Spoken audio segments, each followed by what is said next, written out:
হরে কৃষ্ণ।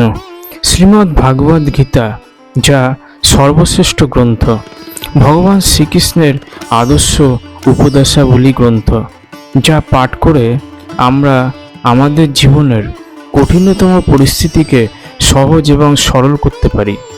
শ্রীমদ্ ভাগবত গীতার অষ্টম অধ্যায় অক্ষর ব্রহ্মযোগ। এই অক্ষর ব্রহ্মযোগে অর্জুন ভগবান শ্রীকৃষ্ণকে প্রশ্ন করলেন, ব্রহ্ম কি? তখন ভগবান বললেন, যা নিত্য, অর্থাৎ যা অতীতে ছিল, বর্তমানেও আছে, ভবিষ্যতেও থাকবে, যা বিনাশ হবে না, যা অবিনশ্বর, যা পরিবর্তনশীল, তাই হলো ব্রহ্ম।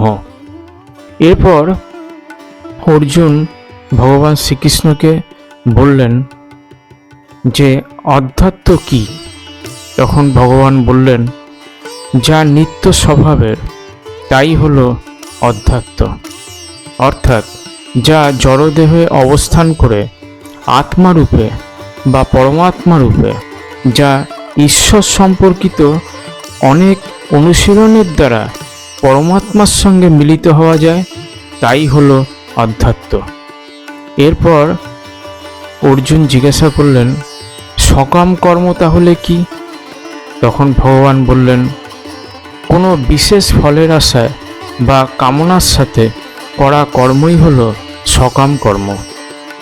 যিনি এই কর্ম করেন, অর্থাৎ কামনা বাসনা ও ফল লাভের প্রত্যাশা করেন এবং অহংকার যুক্ত হয়ে কর্ম করেন, তাই হলো সকাম কর্ম।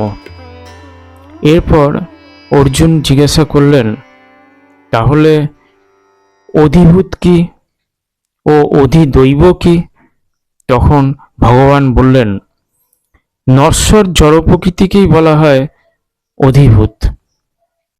সূর্য, চন্দ্র আদি সমস্ত দেবতাদের সমষ্টি রূপ ও বিশেষ পুরুষ ও অধিদৈব, এই অধিভূত পঞ্চভূত রয়েছে এর মধ্যে।